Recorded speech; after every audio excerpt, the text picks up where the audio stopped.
Hey, welcome back. Quick favor before we start.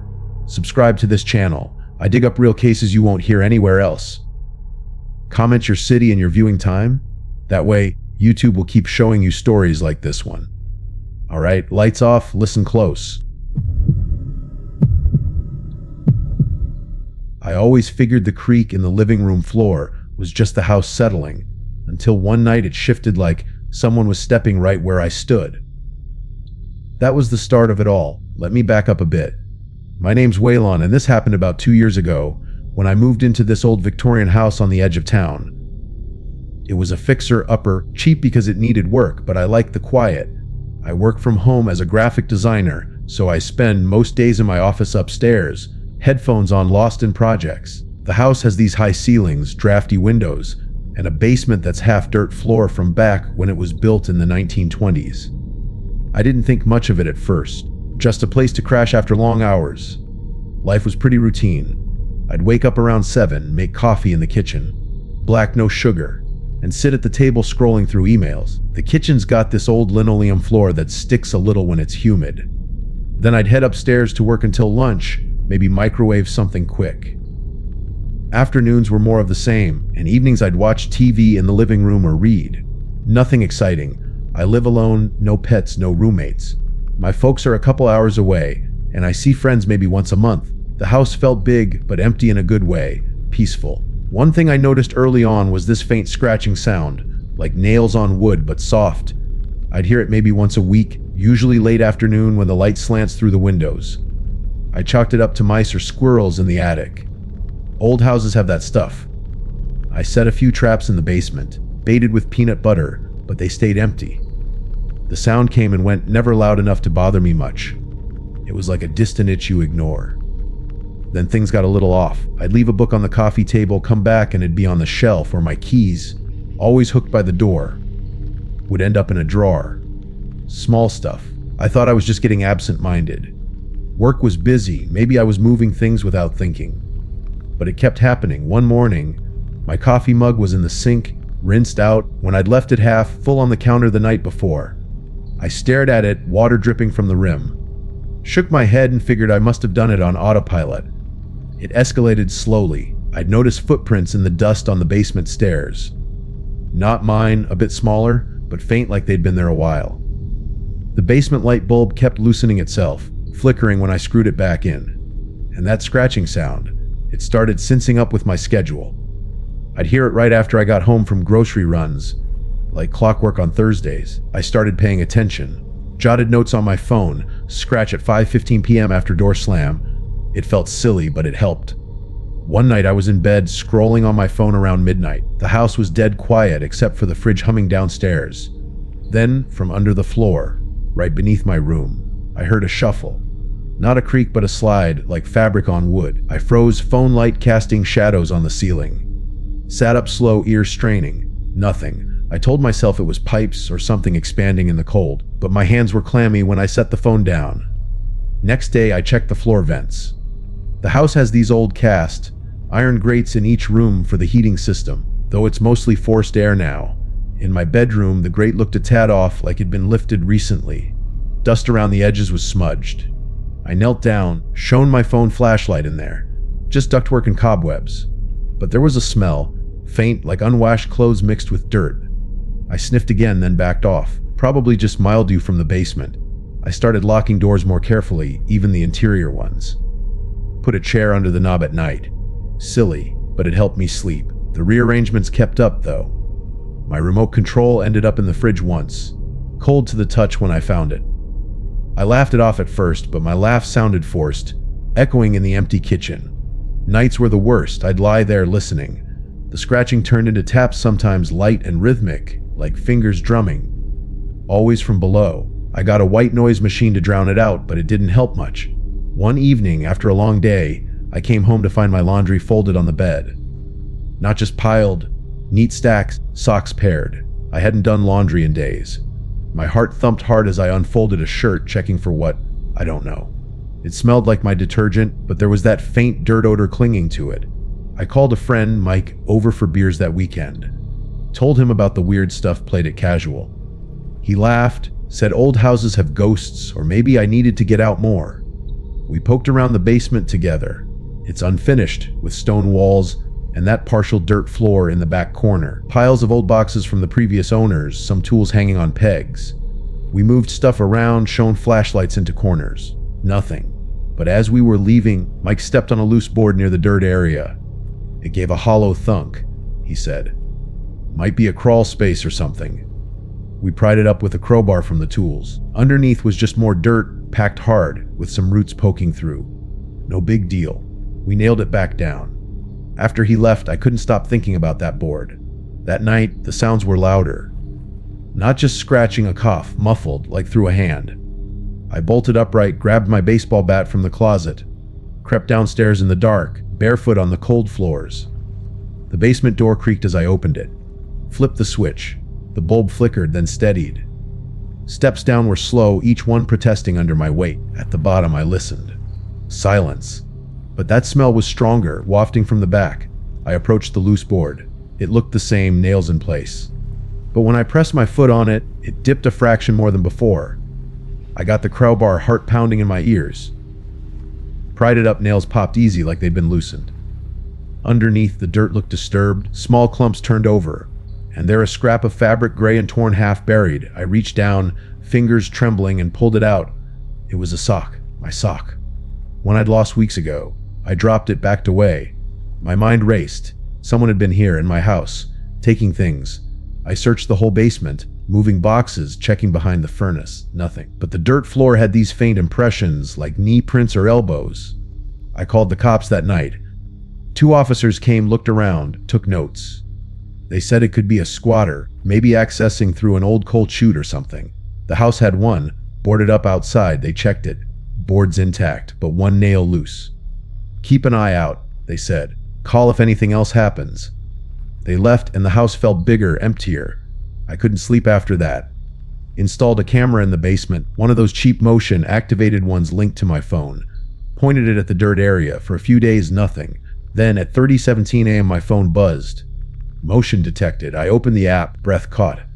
The feed showed the board lifting slowly, a hand emerging, pale, dirt-streaked fingers gripping the edge. Then a head, matted hair, eyes glancing around. A man thin, in ragged clothes. He crawled out, stood hunched, looked right at the camera, froze, then ducked back down, pulling the board after him. I called the cops again, showed them the footage. They came back with flashlights and a dog. Pried up the board. Underneath was a tunnel, dug out crudely, maybe 3 feet deep, extending under the house. It sloped down toward the walls. They called for backup, went in with guns drawn. I waited upstairs, pacing, coffee gone cold in my mug. They found him, curled up in a nook where the foundation met the floor joists. He'd hollowed out a space, lined it with blankets. My blankets, ones I'd stored away. Empty food wrappers from my trash, water bottles I'd recycled. A notebook filled with times, 7:15 coffee, noon lunch sandwich, 10 p.m. TV off. Pages of it, my routine mapped out, and photos printed from my printer upstairs, shots of me sleeping, taken through the vents. The cops pulled him out. He was skinny, maybe 40s, wild eyes, but quiet. Didn't resist much, just muttered about the rhythms and how the house whispered. They took him away in cuffs, said he'd probably entered through the coal chute months ago, sealed it behind him. Lived off scraps, moved when I was out or asleep. Rearranged things to see if I'd notice, like a game. I asked how long. They shrugged, but from the tunnel's dirt buildup, at least 3 months. Maybe more. He'd been there since I moved in. After, they sealed the tunnel with concrete, checked the whole foundation. No other entries. House was secure, they said. After the police left and the tunnel was sealed, the house felt both too big and somehow less hungry. I didn't sleep well for weeks. Every small sound set my heart racing. But I stopped pretending the fear would disappear on its own. I changed the locks, got new deadbolts, and upgraded the camera system. I put motion lights around the foundation and had a contractor reinforce the old grates and the coal chute area they said he'd used. Those were practical things. But the other work, the part that fixed the hollowness, took longer and came out of unexpected places. Neighbors I barely knew knocked on my door. Mike brought over a toolbox and a 6-pack. Janet from 2 doors down left a casserole and an offer to check on the place when I traveled. Mrs. Alvarez across the street insisted I come to bingo the next week so I wouldn't be alone. A few of them helped me gut the old dirt corner of the basement and clear away what the intruder had used. It was awkward at first, standing in a place that had been someone else's hideout, but we painted, sanded, and laughed over a busted light that refused to stay put. Small, ordinary kindnesses stitched the edges back together.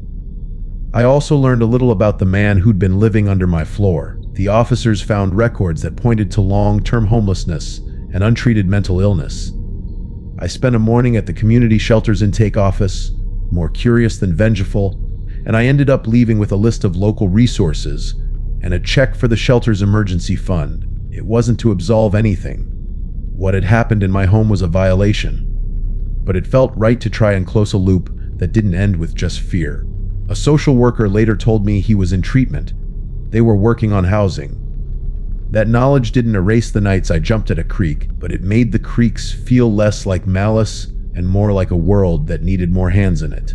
Months later, I finished the basement properly and set up a small creative corner where I could take clients or teach a workshop on basic design. I called it Rhythms, a quiet nod to the patterns the house had kept and the way our lives find new beats after breakage. People came: a college kid learning Photoshop, a retired teacher who wanted to make flyers for the community garden, a neighbor who'd never thought of herself as creative but wanted to try. On slow evenings, the house settled into new noises. Voices, the clink of coffee cups, someone paging through a magazine. The same floor that had once thumped with something hidden beneath it now carried footfalls that felt deliberate and good. I'm still careful. I still check the grates and the cameras, and some nights I lie awake and feel my chest tighten. But those nights are fewer. What stayed with me was less about being violated and more about having choices afterward to harden or to open in carefully considered ways. I chose the latter, turning my fear into action, locking the doors, helping where I could, inviting neighbors in. Didn't make the past vanish, but it did teach me how to live with it. The house, once simply a place I crashed after long hours, became, impossibly, a home that held company and purpose. The rhythms changed. They were mine again.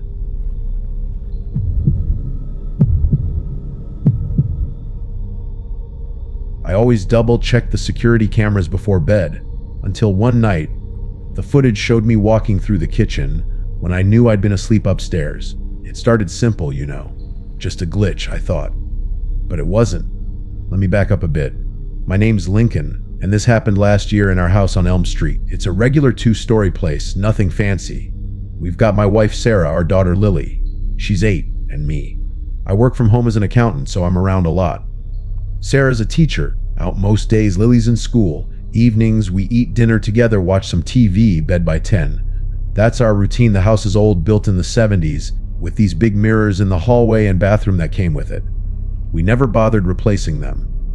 And yeah, we have those cheap security cams I set up after a break-in down the street a couple years back. One in the living room, one in the kitchen, and a doorbell cam outside. They record motion, send alerts to my phone. Nothing high-tech, just basic stuff from Amazon. The dripping faucet in the kitchen sink. That's the sound I remember most from those nights. It started a few months before everything went weird. The washer was worn out, and it dripped slow, like once every 10 seconds. Drip. I'd tighten it, but it always came back. Sarah said it was no big deal, but it bugged me when I was up late working. I'd hear it from my office upstairs, echoing a little. Anyway, our life was pretty normal. Mornings, I'd make coffee while Sarah got Lily ready. She'd spill cereal on the table. I'd wipe it up. Afternoons, I'd crunch numbers at my desk, glance out the window at the neighbor's dog barking. Evenings, board games or reading books to Lily. She loves those animal stories. The house felt safe, you know. Doors locked, alarms set. We had our little habits. Sarah would leave her keys on the hook by the door. I'd stack the mail on the counter. Nothing out of the ordinary. But then, about a week before the real trouble, I noticed small things off. Like I'd wake up and find the coffee maker already on brewing. I'd think maybe Sarah did it, but she'd say no, she hadn't been down yet. Or Lily's toys. She'd swear she put her doll away in her room, but it'd be on the couch in the morning. I chalked it up to forgetfulness. We're all tired sometimes. Work, school, life. One night I couldn't sleep. It was around 2 a.m. I got up, went downstairs for water. The kitchen was dark, just the fridge humming. I filled a glass, Heard that drip from the faucet. Drip. Stood there a minute, staring out the window at the backyard. Nothing moving, went back up, checked on Lily. She was out cold, blanket twisted around her. Sarah snoring softly. Back in bed, I grabbed my phone, scrolled the camera app out of habit. The living room feed was quiet. Kitchen too. But then I swiped to the history. There was a clip from midnight. Motion detected. I tapped it. The video showed the hallway mirror reflecting the stairs. And there, in the reflection, someone walked past. Down the hall toward the kitchen. Looked like a guy in pajamas, same as mine. But the camera angle didn't catch him directly, just in the mirror. I paused it, zoomed in. The face was blurry, but it could have been me. Except I hadn't been down there at midnight. I'd been in bed since 10. Heart started pounding a little. I showed Sarah in the morning. She laughed it off. Probably a shadow from the streetlight, she said. Or the app glitched. Lily didn't care, just wanted breakfast. I let it go, but that drip in the faucet seemed louder that day. I fixed it again, twisted the handle tight. No leak. Good. Couple nights later, same thing. Insomnia hit me around 3. Down for water again. Kitchen empty. But this time, as I passed the hallway mirror, I glanced in it. The reflection showed the living room behind me. And there was a shape, like a person sitting on the couch. I spun around fast. Couch was empty. Just the cushions. I stood there, breathing hard, glass in hand. Told myself it was my eyes playing tricks, tired brain. Went back up, checked the cams. Nothing triggered, but I rewound anyway. At 1 a.m., the living room cam showed movement. The footage was clear. A figure walked in, sat on the couch, then got up and left toward the stairs. But here's the thing. It wasn't on the direct feed. Only visible when the camera caught the reflection off the big mirror on the opposite wall. Like the person was there, but only in the glass. I watched it over and over. The guy looked just like me. Same build, same hair, even the same faded t-shirt I sleep in. But I hadn't been down. Sarah was asleep next to me the whole time. I woke her up, showed her. She rubbed her eyes, squinted at the phone. Lincoln, that's creepy, but maybe it's a recording error. Or heck, sleepwalking. You do mumble in your sleep sometimes. I don't sleepwalk. Never have, but I nodded, tried to laugh. Probably. Next day, I called the camera company support. Guy on the line said check for firmware updates, reset the system. I did all that. Cleaned the lenses too. Tested it, walked around, saw myself clear on the feeds. No issues. But that night, I set my phone to alert on any motion. Tried to sleep. Alert came at 20:15. Kitchen motion. I bolted up, grabbed my phone.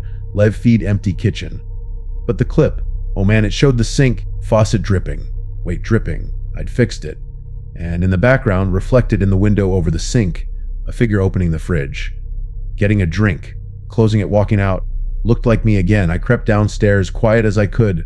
Flipped on the light, empty. Fridge door shut. But there was a wet ring on the counter, like from a glass. Heart racing now. I checked the doors locked. Windows too. No sign of break-in. Upstairs, Sarah stirred when I got back. What's wrong? She whispered.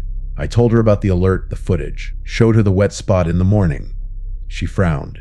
Maybe Lily got up for water. But Lily sleeps like a rock, and she's too short to reach the glasses without a stool. We asked her anyway. Nope, she said, munching toast. I was dreaming about ponies. Things escalated from there. I started staying up later, watching the feeds live. Nothing. But every morning, new clips. Always at night while we slept. The figure, me, or whatever, moving through the house. Making coffee once. Even sitting at my desk, typing on my computer. I checked the logs. My work files untouched. But the footage showed it. One clip really got me. It was from the doorbell cam, but in side view. Showed the front hall. The mirror there caught the stairs. And in it, the figure coming down, pausing at the bottom. Looking right at the camera. Or the mirror. Hard to tell. Face clearer this time. My face. But eyes, they seemed off. Blanker. I showed Sarah again. This isn't funny, Lincoln. If you're pranking me. I swore I wasn't. She believed me, I think, but she suggested seeing a doctor. Stress, maybe. The dripping faucet came back. I'd hear it at odd hours. Drip, drip. Even when I knew I'd fixed it. I took apart the whole thing one afternoon, replaced the washer. Solid. No leak. That night, alert at funny 45, kitchen cam. Figure at the sink, turning the handle. Letting it drip on purpose. Then walking away, I decided to set a trap. Put my phone on record in the kitchen, hidden behind the cereal boxes, went to bed. Woke to the alert at 20:30. Grabbed a baseball bat from the closet, old one from my college days, crept down, kitchen dark. But I heard it. Drip, drip, and footsteps, soft on the linoleum, flipped the light. There he was, standing by the fridge. Looked just like me. Same height, same clothes, even the scar on my knuckle from last summer's yard work. He turned, saw me. No surprise on his face, just stared. "Who the hell are you?" I said, voice shaking a bit. Bat raised. He tilted his head. "I'm you," he said, voice like mine but flatter, no emotion. I stepped closer. "Get out, now." He smiled, my smile, but wrong. "I've been here all along. You just didn't see." I swung the bat, not hard, just to scare. He dodged. Quick, grabbed my arm, strong. We wrestled a second. I shoved him back. He hit the counter and knocked over a mug. It shattered. Loud. Sarah came running down. "Lincoln, what's going on?" I pointed. "Him. The guy from the footage." But when I looked back, he was gone. Door still locked. No sign, just the broken mug. Sarah stared at me. "Who? It's just you." Lily peeked from the stairs, scared. "Daddy," I tried to explain. Showed them the phone recording. I'd left it running. But on playback, it was just me, entering the kitchen alone. Talking to nothing. Swinging at air. Shoving the counter. Mug breaking, know him. They didn't remember any intruder. Sarah said maybe I was sleepwalking after all. Suggested therapy. I nodded, but inside, panic. Was it me? Some split thing? Or real? Next day's tense, I reviewed every clip. In mirrors and windows on cams, he was there. But direct views, nothing. Like he only existed in reflections. One night, I waited in the hall facing the big mirror. Watched my reflection. And there behind it, him. Approaching. I turned. Empty hall. Back to mirror, he was closer. I smashed the mirror. Cut my hand. Sarah freaked. "What are you doing?" "Him," I said. "In the glass." She bandaged me, called a friend. Said I needed help. But after that, the clip stopped. No more alerts. Faucet stayed fixed. No drips. We replaced the mirror eventually. Life went back to normal. Sort of. Sarah watches me sometimes worried. Lily asks if the bad dream is over. But last week, I was brushing my teeth. Glance in the bathroom mirror. My reflection blinked. When I didn't. I haven't told anyone. Just stare at it sometimes. Waiting for the next drip. It hasn't come yet. But I know it's there, somewhere.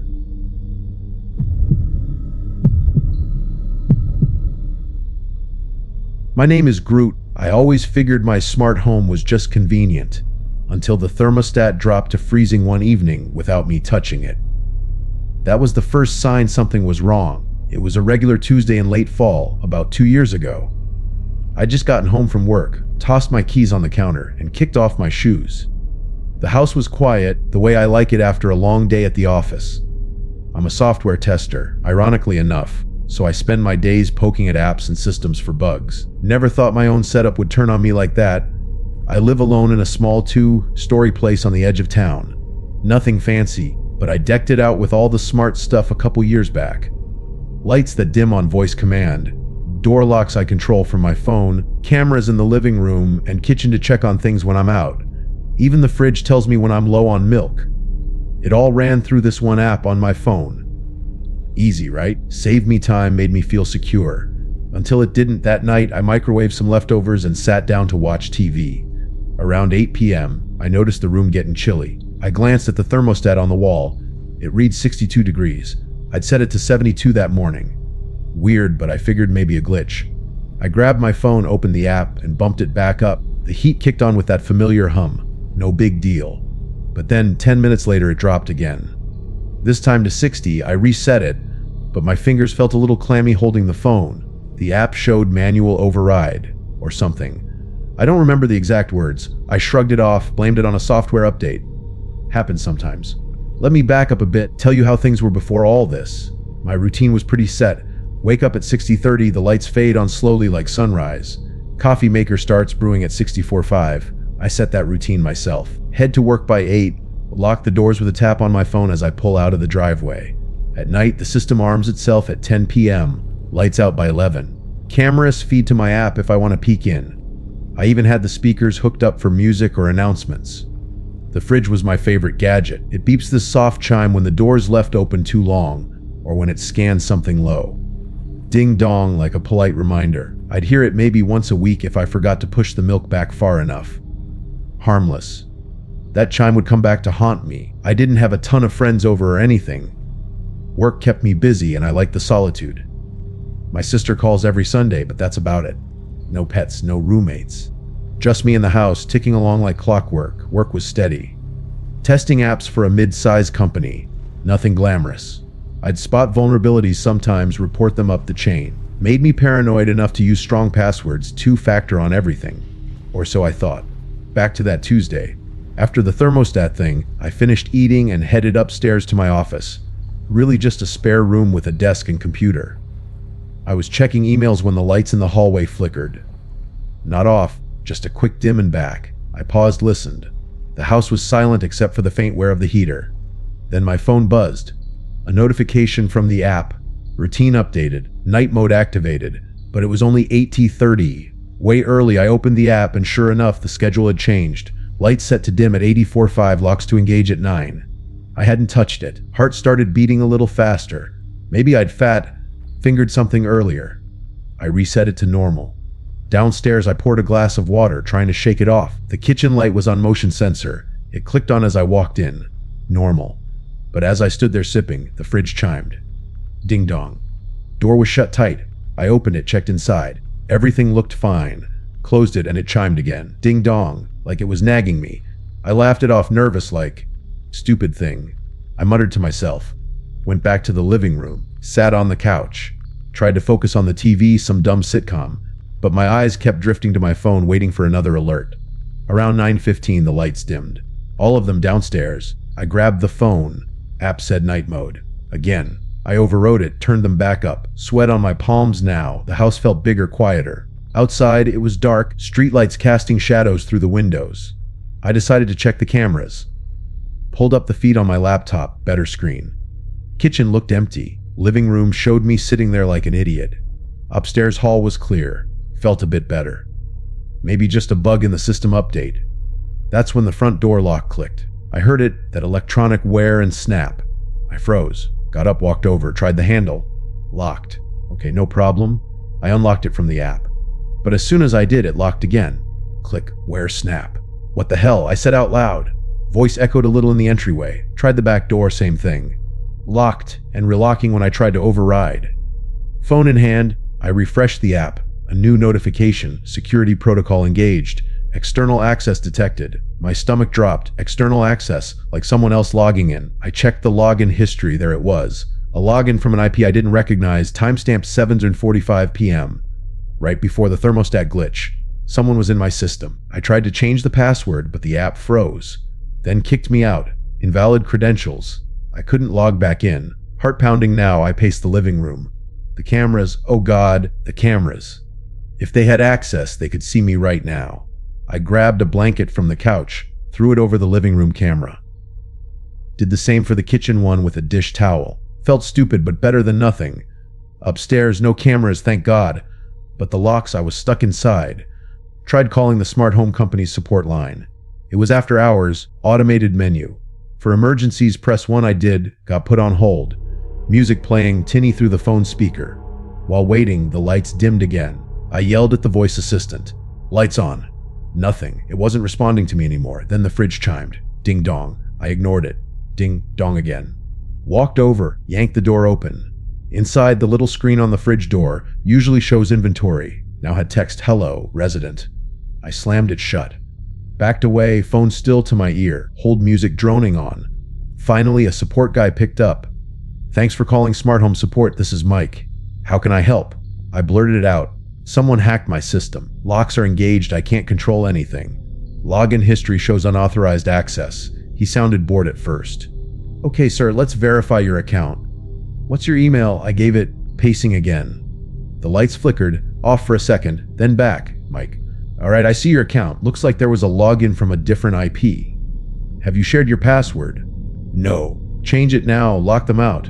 Hold on. Typing sounds. Then, sir, I'm getting an error. It says the account is in admin mode. I can't access it from here. What? Fix it. I need to escalate this. Can you stay on the line? Before I could answer, the phone beeped. Call dropped. Signal gone. I checked. Wi-Fi was off. The router, controlled by the app. They turned it off. No internet. No way to call out except maybe cellular. But my phone was on Wi-Fi calling, and signal in the house is spotty. Tried 911 weak bars. Call failed. The fridge chimed again. Ding dong. I approached slowly. Opened the door, screen said, no escape. Watch. Then the TV turned on. By itself. Static at first. Then switched to the camera feed. the one I'd covered in the living room, but it showed the room clear, no blanket. Wait, that wasn't Liv. It was a recording. No, the timestamp was current. My skin crawled. They must have looped the feed or something. Hacker tricks, another chime. Fridge screen. Upstairs. I didn't want to, but I went, climbed the stairs, legs heavy. In my bedroom, the smart speaker crackled to life. A voice distorted, robotic. Good evening. Settle in. I spun around. Who are you? What do you want? Silence. Then your home is mine now. Routines rewritten. Doors sealed. I tried the window, locked smart locks on those too. Couldn't budge it. Back downstairs. Fridge again, inventory low on trust. Whatever that meant, I grabbed a kitchen knife just in case. Sat on the couch, knife in lap. Lights dimmed to almost nothing. Only the glow from the TV showing looped empty rooms. Hours ticked by like that. I dozed off eventually, exhausted. Woke to the coffee maker gurgling at 3 a.m. Not my routine time. Morning came slow. Gray light through windows. I checked my phone, still no Wi-Fi, but cellular picked up one bar. Called 911 again. This time it rang. 911, what's your emergency? Someone hacked my smart home. I'm locked in, can't get out. Send help. Address given, they said officers on the way. Hang up, heart racing. But then the speaker upstairs blared music. Loud, thumping bass. Drowned out everything. I ran up, tried to unplug it. Cord was behind the dresser, hard to reach. Music stopped suddenly. Voice police. No. How did they know? Cameras, but I cover them. Wait, maybe audio, or they hacked my phone too. Fridge chime downstairs. Ding dong. Screen, I see you. I realized the app had microphone access. My phone was listening. Threw the phone across the room. It skittered under the couch. TV switched on again. This time, it showed me. From last night, pacing with the knife they were recording. Speaker, routine breakfast. Oven turned on by itself. I smelled gas. No electric. But the fan weird. I unplugged what I could. TV speaker. House went quieter. Knocking at the door. Police! I yell. I'm locked in. Break it down. Muffled voices outside. Then banging. Door held. Reinforced smart lock. They called through, sir. Can you disengage the lock? No. Hackers. More banging. Finally wood splintered. Door swung in. 2 officers, guns drawn. Hands up. I dropped the knife, raised hands. Explained everything. They looked skeptical at first. Checked the house. No one else there. While they were upstairs, I grabbed my phone from under the couch. Battery low, but I saw missed notifications. From the app, even without login, goodbye for now. Officers took my statement, said they'd contact the company, investigate the IP. One of them unplugged the router, killed power to the smart panel in the basement. Locks disengaged manually. I packed a bag, stayed at a motel that night. Didn't sleep much. Next day, back home with a tech guy from the company. He reset everything, changed passwords, added extra security. Police traced the IP, some VPN overseas, no leads. Probably just a prank, they said, or a script kiddie testing exploits. I believed them mostly. Removed half the smart stuff. Kept the basics, but no cameras. Weeks passed. Routine back to normal, sort of, but I jumped at every notification. One night, about a month later, I was in bed. Heard a faint chime. Ding dong. From the kitchen, fridge door was shut. Opened it, inventory screen blank. But on the shelf, the milk carton. Label facing out as always, except now handwritten on it in Sharpie. Low on trust. I hadn't bought milk in days. Carton was empty when I last checked. I poured it out, threw the carton away. But that chime, I still hear it sometimes late at night, even with the fridge unplugged. Or maybe it's just in my head.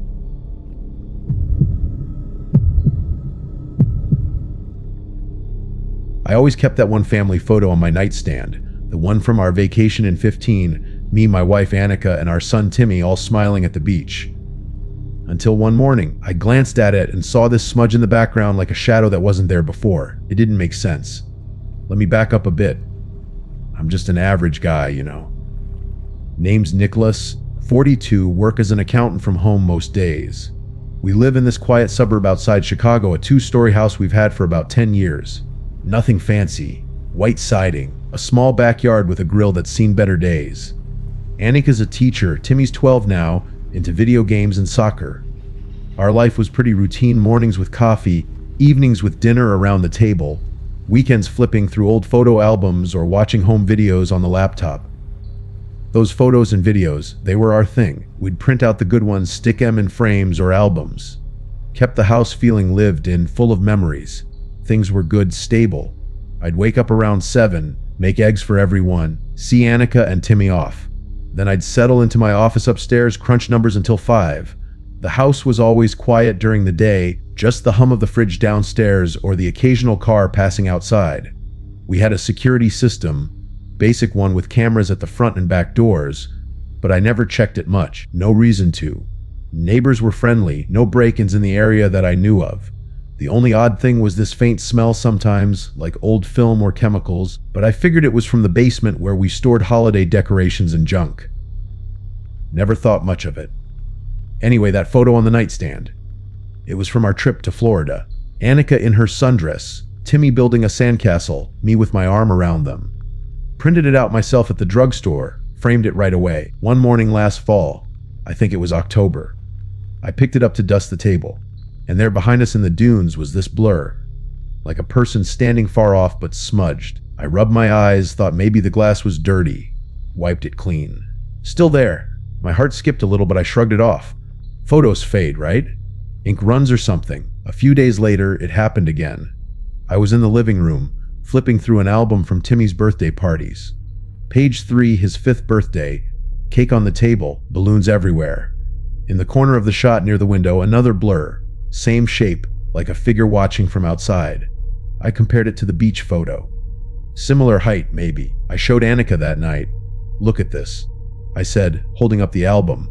She squinted, laughed a bit. Probably a reflection or something, Nicholas. You're seeing things. Timmy glanced over from his homework, didn't say much. But I couldn't shake it. That chemical smell was back, faint in the air, like someone had been developing film nearby. I started checking more photos. Dug out the box from under the stairs full of prints from over the years. Wedding photos, holidays, random snapshots. At first, nothing. Then in one from our anniversary dinner 2 years back. Us at the restaurant table. There it was again. A shadow in the booth behind us, blurred but humanoid. I felt my hands go clammy holding the print. Why hadn't I noticed before? Was it new? I put them all back, tried to forget. But that night, lying in bed, I kept thinking about it. The house felt too quiet, like the walls were listening. Things escalated slowly. I'd noticed little disruptions in my routine. A drawer in the kitchen slightly open when I knew I'd closed it. The office chair pushed back farther than I left it. Small stuff, easy to blame on forgetfulness. But then the photos changed more. I printed a new one, from Timmy's soccer game last month, hung it on the fridge. A week later, I looked close. In the stands way back, a faint outline of someone. Not blurred as much this time. I could make out a coat, maybe. Dark hair. My stomach twisted. I started locking the doors even during the day, checking the security app on my phone. Camera showed nothing. No one coming or going. Annika noticed I was on edge. What's going on with you? She asked one evening. While we were washing dishes, I told her about the new photo. She rolled her eyes at first, but then looked worried. Maybe we should get the locks changed, she said. Timmy overheard, asked if someone was breaking in. I said no, probably not. But inside, I wasn't sure. That chemical smell popped up again in the hallway this time. Like darkroom fluid from those old photo labs, I searched the house top to bottom, basement, attic. Found nothing out of place, just dust and boxes. The figure got clearer. I went back to the albums. In older photos now, ones I hadn't touched in years, the blur was sharpening. In our Christmas shot from Ative, family around the tree, a silhouette in the window reflection, face vague but eyes visible, staring right at the camera. I slammed the album shut, heart pounding. Who was doing this? Replacing photos. But they were the same prints. I recognized the creases, the slight yellowing. It was like they'd been altered right there in the house. I started watching home videos next. We had a bunch on an external drive, from Timmy's birth to recent stuff. Plugged it into the TV one night when Annika was at a meeting and Timmy was asleep. First video, his first steps in the living room. Played it through. There, in the background by the bookshelf, a shadow moving. Paused, rewound. It was quick but clear, a person ducking out of frame. My mouth went dry. I checked the file date, unchanged. No edits. But it wasn't there before, I swear. More videos showed the same. Our wedding footage during the dance. A figure in the crowd, face turned away. Timmy's school play, someone in the back row, watching. Each time closer to us in the frame. I felt sick. This wasn't digital glitches. The videos were on a drive we kept in a locked drawer. Someone had to have accessed it. I called a locksmith the next day, got new deadbolts, upgraded the security cams to record 24/7, checked the footage obsessively. Still nothing. But that smells stronger now in my office, like chemicals soaking into the carpet. Annika believed me after I showed her the videos. We sat together watching them late one night. "Oh God," she whispered when the figure appeared in the birthday video, now close enough to see clothing details. A gray jacket, pale hands. Timmy didn't know we kept it from him, but he started complaining about hearing clicks at night, like a camera shutter. I froze when he said that. The motif I'd ignored. The faint click I'd heard occasionally, dismissed as the house settling. Now it tied in. The turning point came when I found a photo under my pillow. Not one of ours, a new print, glossy, of me sleeping in our bed, taken from the doorway. The figure. In the mirror reflection, clear as day. A man, mid-40s, staring back. Face ordinary, but eyes locked on me. I yelled for Annika. We called the police. They came, took statements, dusted for prints. Found nothing. No forced entry. Could be a prank, the officer said. But I knew better. Someone had been inside for months, maybe years. Altering our photos, our videos. Planting themselves in our memories. We changed everything. Locks, passwords, even moved the photo albums to a safe. But the changes kept happening. A video on my phone. From last week's dinner, the figure at the table edge now. Almost part of the family. I deleted it, but backups showed the same. The smell lingered everywhere, that acrid chemical bite. Clicks in the walls at night. I barely slept. Climax hit one evening. Home alone, Annika and Timmy at her parents'. Heard the click downstairs. Grabbed a baseball bat from the closet. Crept down, living room empty. But on the coffee table, a fresh print, all of us, from yesterday, with the figure standing right behind me. Face visible, mine. No, but familiar, like a distorted version of my brother who died years ago. Wait, no, that couldn't be. I dropped the bat, backed away. The house felt invaded, every corner watched. Police again. They suggested therapy, gas leaks may be causing hallucinations. Tested the air, nothing. We installed hidden cams inside. Caught glimpses of shadow moving when we were out. But never a face. We talked about moving, but money was tight. Annika cried a lot. Timmy drew pictures with an extra person in them. The dread built in small ways. The way light hit a photo frame at dusk, casting extra shadows. The chemical smell on my clothes, it's been months now. Changes stopped, mostly. But I check every day. Last week, in the beach photo, the original one, the figure's gone, like it was never there. Except now, when I look close, I see a new smudge. In my reflection in the water. Closer than before. I don't know if it's real, or if my mind's playing tricks. But that click, I hear it sometimes, faint in the quiet. And the smell never fully goes away, just lingers.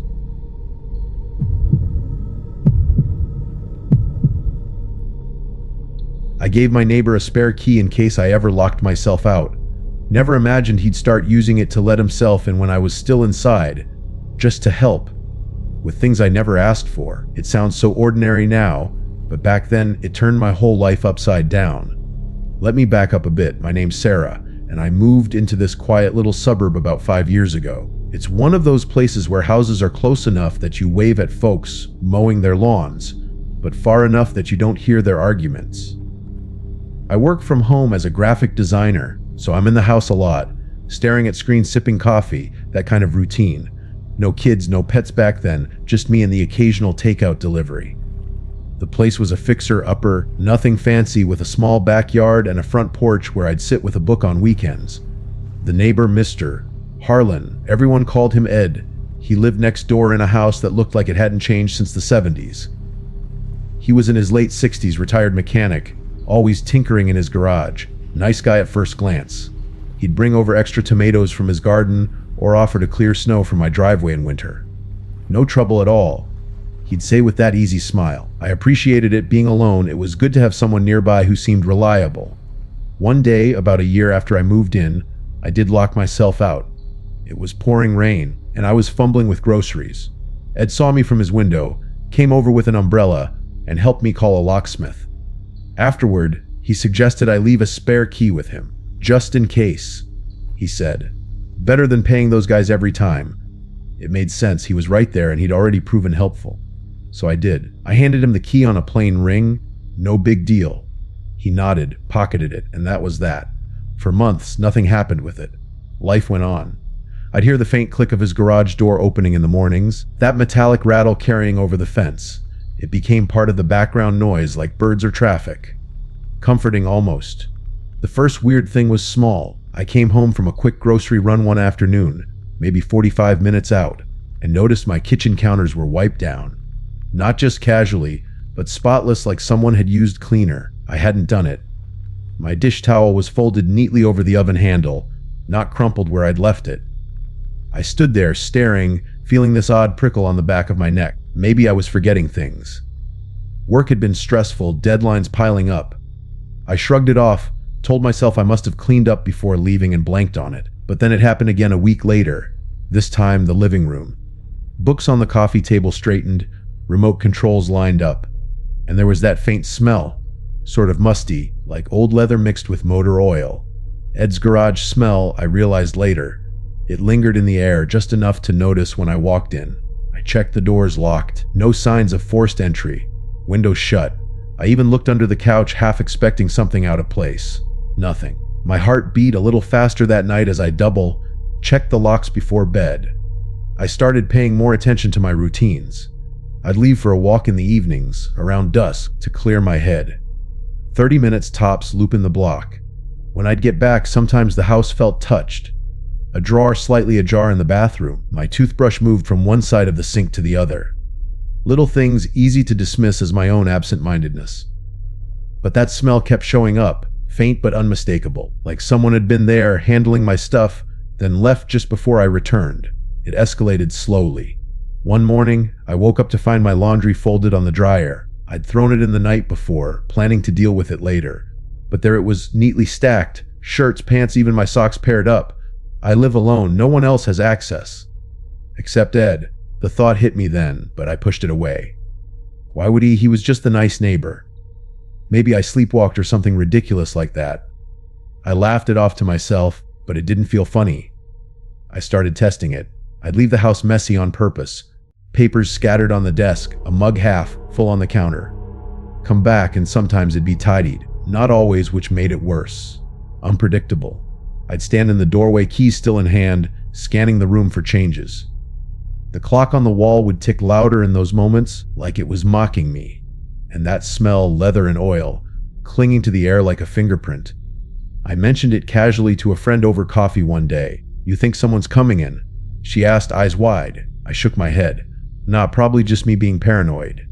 But inside, doubt crept in. I checked the spare key situation, asked Ed if he'd used it lately. He chuckled, that deep, rumbling laugh. "Haven't touched it, Sarah. Still in my drawer." I believed him. Why wouldn't I? Then the food started appearing. A casserole dish on the stove one evening after work. Still warm. No note, just there like it belonged. I poked at it with a fork. Looked homemade. Veggies and meat. Smelled fine, but I dumped it straight in the trash. My hands shook as I scrubbed the dish. Who does that? Enters someone's house to leave food. I locked the doors tighter that night, pushed a chair under the knob. The notes began soon after. First one was on the fridge, stuck with a magnet. Thought you could use a meal. Eid simple. Block letters. My stomach dropped, so it was him. All of it. The cleaning, the folding, helping, like he said. But why not knock? Why sneak in? I confronted him the next day, over the fence while he watered his plants. Eid, about the key. Did you come in and leave that casserole? He nodded, no hesitation. Saw your lights off late. Figured you were working hard. Didn't want to bother you. His eyes crinkled at the corners like it was the most normal thing. I forced a smile. Appreciate it, but please don't come in without asking. It's my space. He apologized, said he understood. Handed the key back right there, dangling it from his finger. Won't happen again. Relief washed over me. That was it. Miscommunication. I changed the locks anyway, just to be sure. Hired a guy from town, new deadbolts, the works. Felt silly, but better safe. The house felt mine again. No more odd smells, no teddied messes. I even got a cat, Milo, for company. His purring filled the quiet. But a couple weeks later, I came home to find the mail sorted on the table. Bills in one pile, junk in another. And there, that faint whiff of leather and oil. My breath caught. How? The key was back with me. I searched the house, closets, under beds. Nothing. Called the locksmith. He swore the job was solid. I sat on the couch that night, Milo curled up, staring at the door. Every creak in the floorboards made me jump. More notes followed. Slipped under the door at first, missed a spot in the yard. Fixed it for you. Then inside on the counter, the mirror. Watered the plants. Took out the trash. Always signed, Ed. I stopped leaving the house for long, worked with the curtains drawn, peeking out at his place. His garage door rattled open each morning, same as ever. One night, I pretended to go out. Parked my car down the street, snuck back through the backyard. Hid in the closet, door cracked, waiting. Hours passed, my legs cramped, sweat trickled down my back. Then the faint jingle of keys. The front door clicked open, soft footsteps padding in. I held my breath, phone in hand, ready to dial. He walked into the living room, humming quietly, set down a bag, started unpacking groceries. Milk, bread, things from my usual list, like he knew. I watched through the slit, heart pounding in my ears. He moved to the kitchen, wiping counters, that smell filling the air, casual like it was his routine too. I burst out, "Hey, what the hell?" He froze, cloth in hand. "Sarah, I thought you were out." His face went pale, but then that smile crept back. "Just helping. You look tired lately." I yelled, told him to get out, threatened police. He backed away, hands up. "No need for that. I made a copy of the key, back when you first gave it. For safekeeping. I had already changed the door locks long ago." I knew he was lying, but I didn't want to press him further. "I just wanted to call the police!" He left, door clicking shut behind him. I called the cops right after, shaking so bad I could barely speak. They took a report, talked to him. Trespassing, they said, but since no damage, it was a warning. Restraining order filed. Ed moved out a month later, sold the house quick, gone to family upstate, or so the new owners said. I thought that would be the last of it. Ed gone, papers filed, the house mine again. But the unease lingered like a shadow at the edge of a room. For a while I let it. I kept the curtains closed longer, checked locks 3 times at night, and let Milo sleep on my chest because his small, steady breathing was the one proof I needed that the world still had ordinary comforts. Then, slowly, I began to take the other route, not away from the house, but back toward living in it on my own terms. I replaced the remaining old locks with a smart deadbolt and added a camera by the back door, nothing showy. Just something that would tell the truth if I ever needed it, Tove. I changed habits I didn't like, stopped feeling guilty for wanting privacy. Each little choice felt like putting another plank across a gap in my nerves. Life went on. Once in a while, a familiar musty, motor oil tang would drift on the air and I'd flinch. But I'd also check the camera and see only the mail carrier, or a kid on a bike, or a neighbor trimming roses. When the old feelings did surface, I had evidence in a neighborhood that believed me. I'd learned the difference between being watchful and being paralyzed by it. The last scene in my head, the one that finally felt like an ending instead of an echo, is simply a warm evening, Milo purring in my lap, the porch light on, neighbors chatting softly as they left. I closed the door, set the deadbolt, and felt something settle that had nothing to do with locks, not surrender, not winning, but a quiet reclaiming. The house was still mine, and I was finally living in it fully again.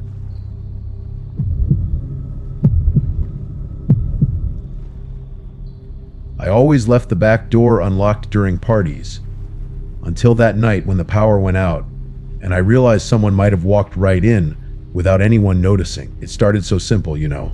Just a neighborhood get-together, nothing fancy. We'd planned this barbecue for weeks. Me, my wife Liliana, and our 2 kids.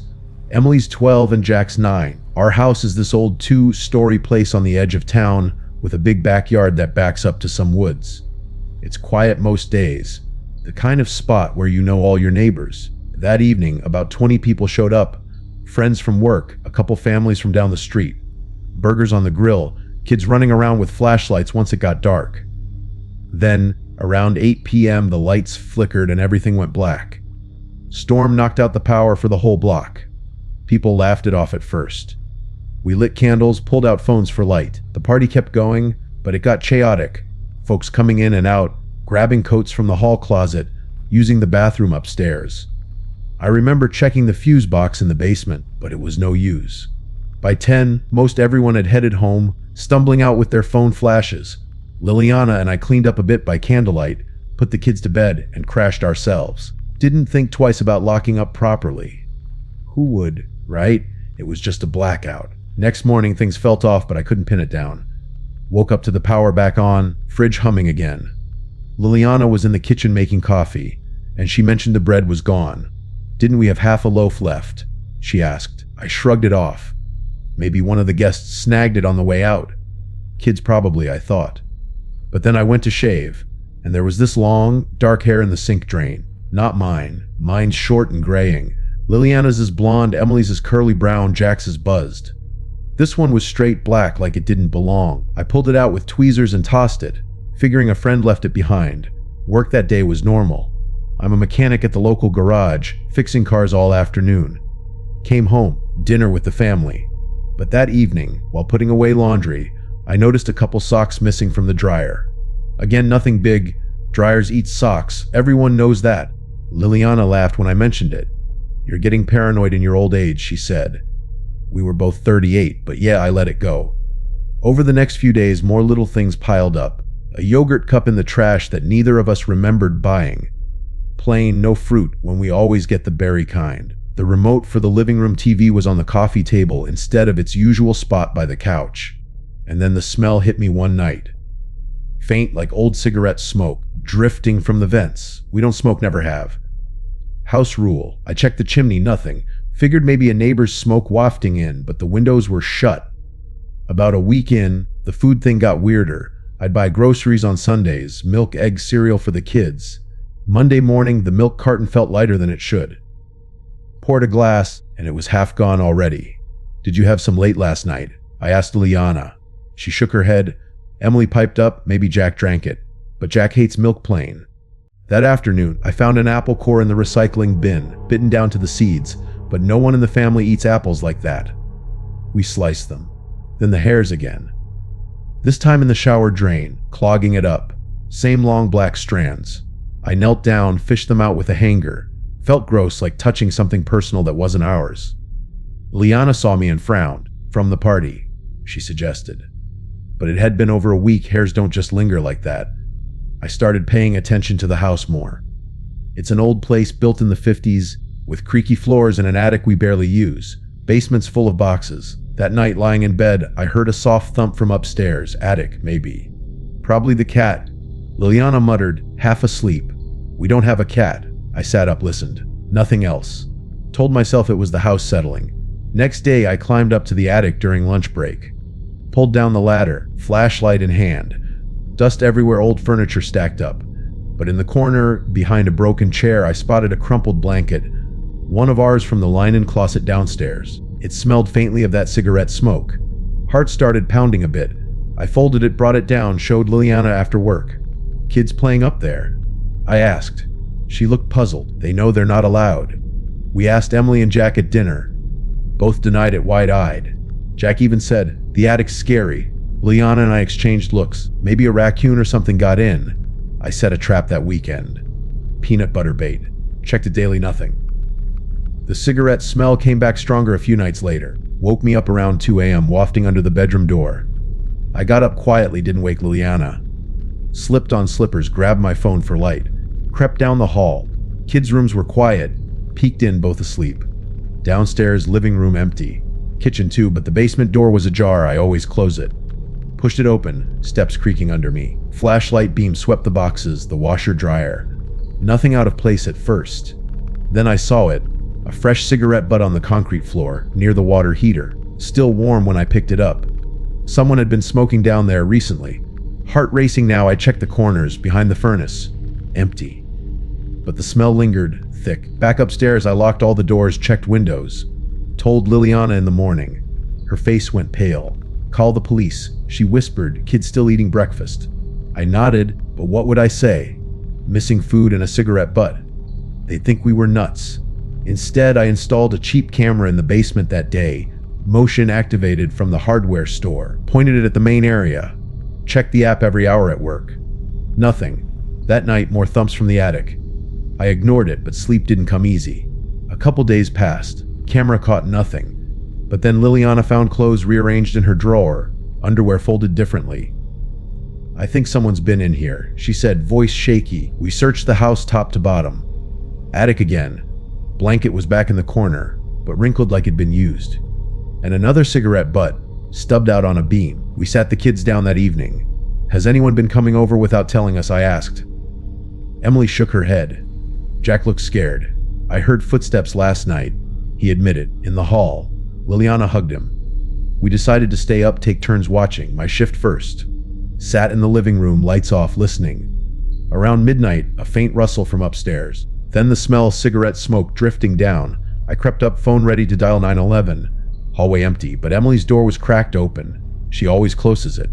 Pushed in. She was asleep, but her closet door was ajar too. Heart hammering, I pulled it open.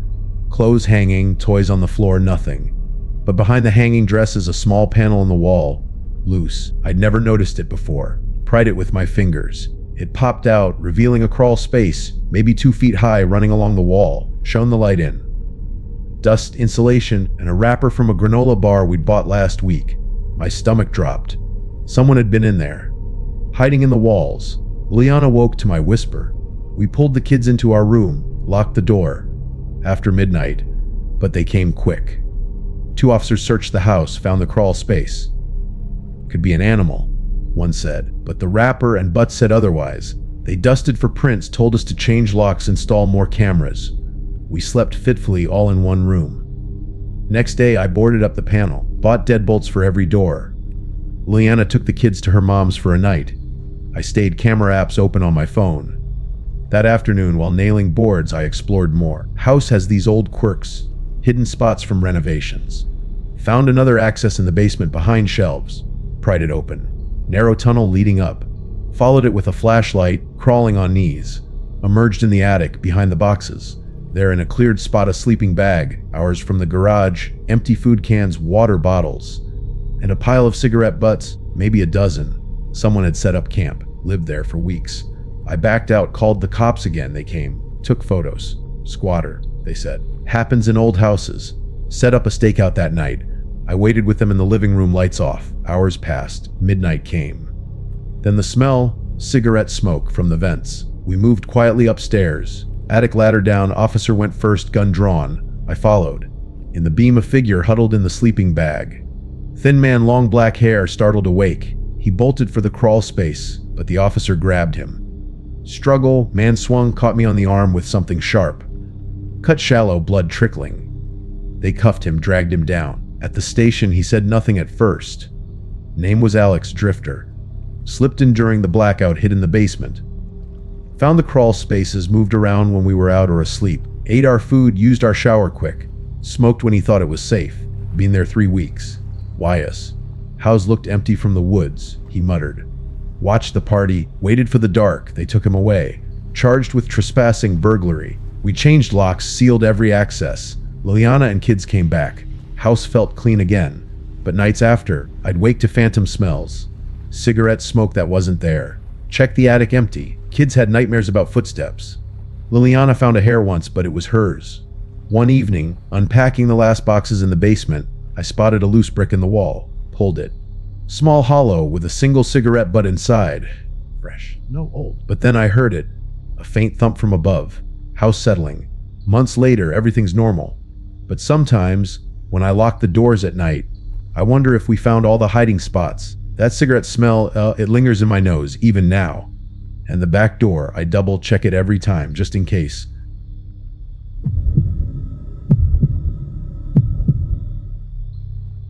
My name's Jonathan. I always lock the back door twice before bed. Once with the knob, once with the deadbolt. Until the night it didn't matter. That simple habit, the one I'd kept since moving in alone after the divorce, just failed me. Let me start from the beginning, okay? I live in a small 2-story house on the edge of town, the kind with creaky wooden floors, and a kitchen that smells like coffee even when none's brewing. It's nothing special. Just a place I bought cheap 5 years ago. I work from home as an accountant, staring at spreadsheets all day, so my routine's pretty set. Wake up at 7, make eggs, work till 5, maybe watch some TV. No kids, no pets, just me and the quiet. That's what I liked about it. The stakes. Well, it's my home. The only place I feel in control after everything with my ex. Losing that mess anyone up. That night was a Tuesday in late fall. Leaves were piling up outside, and the wind kept rattling the windows. I'd finished dinner, pasta from a box, and was in the living room, scrolling on my phone. The clock on the wall ticked steadily, one of those old analog ones my mom gave me. Tick, tick. It's a small sound, but in a silent house, it fills the space. I remember checking the time, 10 and 15 p.m. I got up, did my rounds. Front door locked, windows shut, back door, knob turned, deadbolt slide. Click. Done.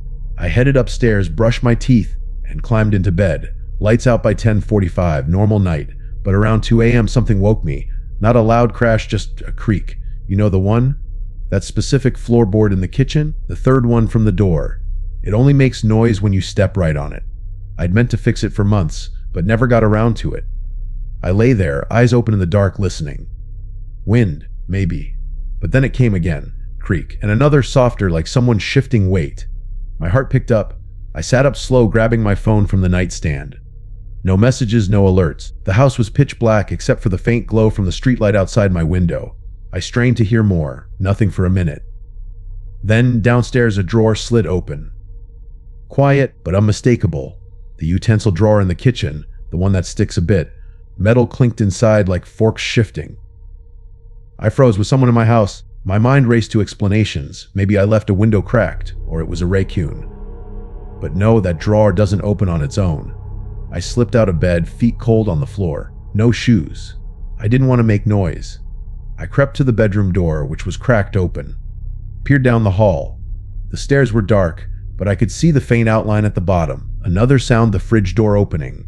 A soft whoosh, then the light inside spilling out faintly. I could just make it out from upstairs. Someone was down there rummaging. My hands went clammy. I backed up, dialed 911 on my phone, but kept it on silent. Whispered into it, "There's someone in my house, 147 Maple Street. Please hurry." The operator said they'd send someone. Stay on the line, hide if I could. Hide in my own bedroom. I looked around. Closet was too obvious. Under the bed. No space. I ended up pressing against the wall by the door, phone clutched tight. My breathing sounded so loud in my ears. Every inhale felt like it echoed. Then footsteps on the stairs. Slow, careful. One step, pause, another. The wood groaned under weight. Not mine, I knew my own steps. I held my breath. The hallway light wasn't on, but moonlight came through the window at the end. A shadow stretched across the floor outside my door. The door pushed open wider. A figure stepped in. Tall, hooded sweatshirt, face in shadow. He had a flashlight in one hand, beam sweeping the room. It hit the dresser, the bed. I stayed flat against the wall, behind the door now. He didn't see me at first. He moved toward the nightstand, picked up my watch, the cheap one I wear to jog, pocketed it. That's when I shifted just a little. My foot brushed the carpet. He spun around, flashlight blinding me. "Who's there?" He growled, voice rough, like he'd smoked too much. I didn't answer, bolted for the door instead. He lunged, grabbed my arm. We tumbled, me hitting the floor hard, him on top. I kicked, connected with his knee. He swore, let go. I scrambled up, ran down the hall to the bathroom, slammed the door, locked it. Heart pounding. He banged on it once, twice. Open up. But then footsteps retreating. Down the stairs. Front door opened. Wait, no, back door. I heard it swing wide, then slam. I waited in the bathroom, phone still in hand. Operator was saying police were 2 minutes out. I cracked the door, listened. Quiet. Crept out down the stairs. Kitchen light was on now, the one over the sink. Drawers open, stuff scattered, forks on the counter, a knife missing. Back door wide open, cold air rushing in. I grabbed a rolling pin from the counter, stupid, but it was there. Stepped outside, but saw nothing. Just my backyard fence, trees swaying. No one, sirens in the distance. I went back in, shut the door, locked it, twice like always. Police arrived, 2 officers, flashlights out. They checked the house yard. Found footprints in the mud outside the back door. Said it looked like a forced entry. The lock was jimmied. Took my statement, dusted for prints. The guy had taken my watch, some cash from the kitchen jar, about $80, and that knife. They said they'd look into it, but these things happen. Be careful, install better locks. They left around 4 a.m. I couldn't sleep after that. Sat on the couch, lights on, TV muted. Called my sister in the morning. She lives 2 hours away. Come stay with me, she said. But I didn't want to. This was my house. I wasn't running. I cleaned up, put the drawers back, swept the floor. The creaky board still groaned when I stepped on it. Fixed the back door lock myself. Hardware store run, new deadbolt. Solid one. That night I double-checked everything. Slept with a baseball bat by the bed. Next day, Wednesday, felt off. Woke up tired, made coffee. But when I went downstairs, the utensil drawer was open again. Just a crack. I stared at it. Had I left it like that, maybe in my haze yesterday. Closed it. Work was hard, couldn't focus. Kept thinking about that guy in my room, his voice, who's there? Gruff, angry. Shook it off. That evening, I cooked dinner, same pasta. Ate in the living room. Locked up at tons and 15, same as before. Bed by tons and 45, 2 a.m. again. Woke to the creak, that floorboard. I sat up, heart racing. Listened. Drawer slide. Metal clink, no way. I grabbed the bat phone. Crept to the door. Down the hall, shadow on the stairs. No, just my eyes playing tricks. Downstairs, kitchen light on faintly. Drawer open. But no one there. I checked the back door, locked. Windows shut, no footprints outside. Shook my head, must be imagining it. Trauma, right? Like PTSD or something. Went back to bed, but sleep didn't come easy. Thursday, woke up, went down. Drawer closed this time. But the back door unlocked. Knob turned, deadbolt open. I know I locked it. Stood there, staring. Wind. No. Called the police again. Non-emergency. They said maybe I forgot or a faulty lock. But it was new. That night, I set my phone to record audio downstairs. Locked up, went to bed. 2 a.m. Creak on the recording. Drawer. But when I checked in the morning, nothing out of place. Except the watch. My watch. The one he took was back on the nightstand. Scratched, like it'd been worn. I dropped it, backed away. How? Police had it listed as stolen. Called them. They came, took it for evidence. Said maybe the guy returned it. But why? No signs of entry. I started sleeping with the lights on. Friday. Drawer open again in the morning. Knife back in it. The missing one sharp. I threw it out. That evening, I heard the creak while still awake. 10:30 p.m., not 2 a.m. Went down. Back door ajar. Cold air. No one. My sister came over Saturday. Stayed the weekend. You're stressed, she said. Let's change the locks again. We did. She slept in the guest room. No creaks that night. But Sunday morning, drawer open. Watch back on the nightstand. She saw it too. What the hell? We called police. They suggested a camera. I installed one, cheap Wi-Fi thing aimed at the kitchen. Monday, alone again. Work dragged. Checked the camera app all day, nothing. Night came, locked up bed. 2 a.m., phone buzzed. Motion alert. Video drawer sliding open by itself. No shadow? Hard to see, then the creak. I watched live, back door unlocking, swinging open, no one visible. I ran down, bat in hand, door open. Closed it, locked. Went back up. Another alert, door open again. This kept happening. I'd lock it, unlock. Items resetting, cash jar full again, $80. Watch on nightstand. I stopped sleeping. Sat in the kitchen watching. Heard footsteps upstairs now, my own room. Went up empty. But bed messed up like someone sat there. Tuesday, 1 week later. Called a therapist. Sounds like intrusive thoughts, she said over the phone. Trauma looping? Made sense. But the camera caught it. Showed her the videos. She paused. Maybe a glitch. That night, I heard the voice. From downstairs, who's there? Gruff, I froze. Grabbed the bat, crept down. Kitchen empty. Drawer open. Knife back. Watch downstairs now on the counter. It escalated. Every night the sequence replayed. Creak at 2 a.m. drawer. Fridge sometimes, footsteps up. Door push. Then retreat, back door slam. But no one ever there. Items returned, watch, cash, knife. I'd throw them out, they'd reappear. I stayed at a hotel one night. Came back, house trash like the first time, but only slightly. Drawer open, door ajar. Camera showed nothing. Friends said move out, but I couldn't afford it. This was my home. Stakes higher now, my sanity. I started noting times. Always around 2 a.m. start. The clock ticking louder, like counting down to it. One night I waited in the kitchen. Lights off. Heard the creak right beside me. Felt breath on my neck. Spun around. Nothing. But the voice... Open up. From the bathroom upstairs. No. Turning point came 2 weeks in. I was exhausted, dozing on the couch. Woke to footsteps in the hall. Not the usual. Heavier. Door open front this time. I hid behind the couch. Figure entered, hooded. Same guy. Flashlight swept, he went to the kitchen, opened drawer. Took the knife. I stood up. Yelled it. He turned, charged. We fought, me with bat, him with knife. I swung, hit his arm. He dropped it, ran out the back. Door slammed. Police came, found blood, his from the hit. Match prints from before. Arrested a local guy, history of burglaries. Said he came back for more, thought I was out. But after. The loop stopped, mostly. Drawer stays closed. Door locked. Watch gone for good. They kept it as evidence. Still, some nights, I hear the creak. That floorboard. Step on it myself to check. It's quiet now, but the clock ticks on. And sometimes when I look at it, the hand seems stuck at 2 a.m. Just for a second. Makes me wonder if it's really over. Or if the house is just waiting to start again.